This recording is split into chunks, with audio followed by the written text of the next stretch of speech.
Hello everyone, কেমন আছেন সবাই? আশা করি সবাই ভালো আছেন। আমিও ভালো আছি আলহামদুলিল্লাহ। দেখতে পাচ্ছেন এইখানে আমার শ্বশুর বাড়ির এটা একটা পরিত্যক্ত ভিটা। এখানে আমার হাজব্যান্ড একটা বাগান করার নেশায় কুরবানি রেখে ঢাকা থেকে বাড়িতে গেছে। মানে তাকে যেতেই হবে, ছুটি পায় না তো, আসলে অনেক ব্যস্ত থাকে। তো এই কয়েকদিনের ছুটিতে, তাছাড়া প্রচুর বৃষ্টি হচ্ছে এলাকাতে, তারপরে বন বিভাগের এক কর্মকর্তার সাথে তার ভালো রিলেশন। তো সেই ভদ্রলোকের মাধ্যমে আর কি সেগুন গাছের কাটিং কিনে এখানে লাগাবে, এই জন্য আর কি মাটিটা প্রিপারেশন করে নিচ্ছে ট্রাক্টর দিয়ে।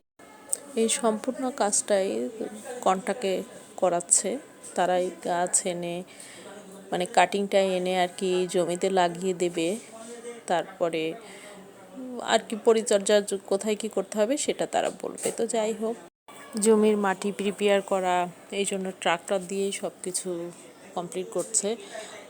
আর এই যে জমিটার চারিপাশে নেট দিয়ে সুন্দর করে একদম বেড়া বানিয়ে দিয়েছে, তারপরে সিমেন্টের খুঁটির সাথে এই যে নেটগুলা সুন্দর করে পেঁচিয়ে পেঁচিয়ে বেঁধে দিয়েছে। তো যাই হোক, বিশাল আয়োজন, কর্মযজ্ঞ। তো যাই হোক, ভদ্রলোকের স্বপ্ন যেন সত্যি হয়। এখানে 200 সেগুনের কাটিং উনি অলরেডি লাগিয়ে ফেলেছে। আমার এত ভালো লেগেছে এইসব গাছপালা, আমার খুবই পছন্দ, ভালো লাগে। তো আজকে এ পর্যন্তই, আগামীতে নতুন কোনো ব্লগ ভিডিও নিয়ে আসবো। সবাই ভালো থাকেন। Till then, stay fine, be happy, আর stay Jannatul Jibon lifestyle. By.